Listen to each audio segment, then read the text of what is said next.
ৰাজনীতি হিমন্ত বিশ্ব শৰ্মা ডাঙৰীয়াৰ পৰা পৃথক। মই ৰাজনীতিক নিজৰ পৰিবাৰৰ নামত ৰিজৰ্ট চেনেল খুলিবলৈ মই সোমোৱা নাই।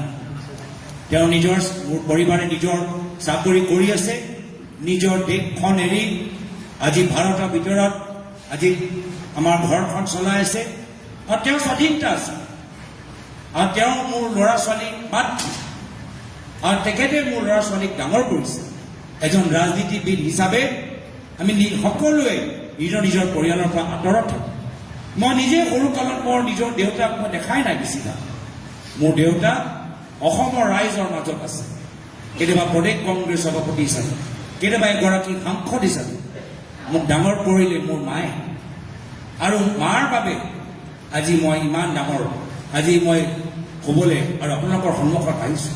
একেৰাহে মোৰ পৰিবাৰে মোৰ ল'ৰা ছোৱালীক ডাঙৰ কৰিছে।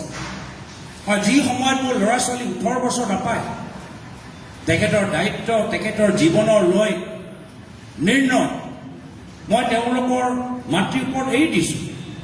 আৰু যেতিয়া 18 বছৰ তেওঁলোকে অতিক্ৰম কৰিব, তেতিয়া তেওঁলোকে স্বাধীন মনেৰে তেওঁলোকে সিদ্ধান্ত ল'ব।